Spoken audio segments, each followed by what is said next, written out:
भाजप नेते सुवेंदू अधिकारी यांच्या पीएची गोळ्या झाडून हत्या, गोळीबारात स्वीय सहायक चंद्रनाथ रथ यांचा मृत्यू।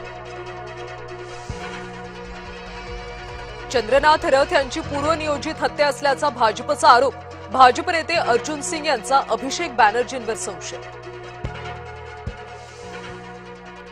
निवडणुकीनंतर पश्चिम बंगालमध्ये हिंसाचार सुरूच, कोलकात्यामध्ये भाजप आमदार पीयूष करोडे यांच्या भावाची हत्या, कुटुंबियांचा आक्रोश।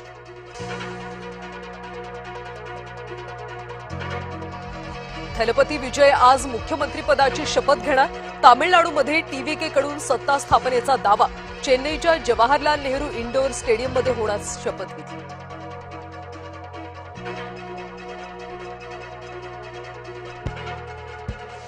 वर्ध्यातल्या अल्पवयीन मुलीवरच्या अत्याचार प्रकरणी डॉक्टरची संशयास्पद भूमिका उघड, पोलिसांनी केली अटक, प्रकरण माहिती असून सुद्धा पोलिसांना कळवलं नसल्याचा आरोप। नाशिकच्या टीसीएस मधल्या धर्मांतर आणि लैंगिक अत्याचार प्रकरणी धर्मपरिवर्तनाच्या कटामध्ये निदा खानचा सहभाग असल्याचं निष्पन्न, गुन्हेगारी कट रचल्याप्रकरणी निदावर पोलिसांनी वाढवले कलम। भोंदू अशोक खरातवर दोषारोपपत्र दाखल होणार, पुढच्या आठवड्यामध्ये पहिलं दोषारोपपत्र दाखल होण्याचा अंदाज, एसआयटीकडून दोषारोपपत्राची प्रक्रिया वेगानं सुरू। नाशिक म्हाडा घोटाळ्यामध्ये आतापर्यंत मोठी कारवाई, नगररचना विभागाचे सहाय्यक संचालक कल्पेश पाटीलला अटक, भूमी अभिलेख विभागाचे उपअधीक्षक बिपिन काजळेला सुद्धा गुन्हे शाखेकडून अटक। आमदार अक्षय कर्डिलेंनी घेतली मुख्यमंत्र्यांची भेट, राहुरी पोटनिवडणुकीतल्या विजयानंतर पहिल्यांदाच घेतली भेट, मुख्यमंत्री फडणवीसांनी केलं अक्षय कर्डिलेंचं अभिनंदन। नवीन कामगार नियमावलीचा मसुदा प्रसिद्ध, हरकती आणि सूचना नोंदवा, कामगार मंत्र्यांचं आवाहन।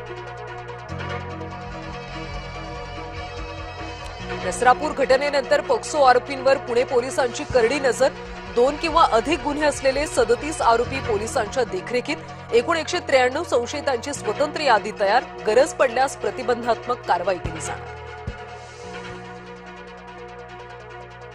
पुण्याच्या पर्वती भागातल्या अत्याचार प्रकरणी आंदोलन, आरोपीच्या प्रतिकात्मक तिरडीला चपला मारून निषेध, आरोपीला फाशी देण्याची मागणी, रुपाली ठोंबरे पाटील, संगीता तिवारींचा सहभाग। मुंबई विमानतळावर 6 तासांचा विशेष ब्लॉक, सकाळी 11 ते सायंकाळी 5 पर्यंत ब्लॉक, विमानतळावरच्या 7 मे रोजी दोन्ही धावपट्ट्या बंद, धावपट्टीची दुरुस्ती आणि देखभालीसाठी विमानसेवा बंद।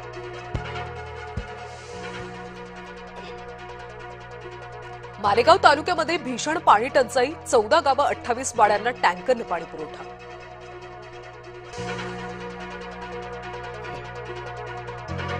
वाशिममध्ये आरोग्य केंद्राच्या राखीव जागेवर अतिक्रमण, अतिक्रमणाकडे नगर परिषद प्रशासनाचं दुर्लक्ष। ऑपरेशन सिंदूरला आज 1 वर्ष पूर्ण, आम्ही सशस्त्र दलांच्या शौर्याला त्यागाला सलाम करतो, संरक्षण मंत्री राजनाथ सिंग यांची पोस्ट।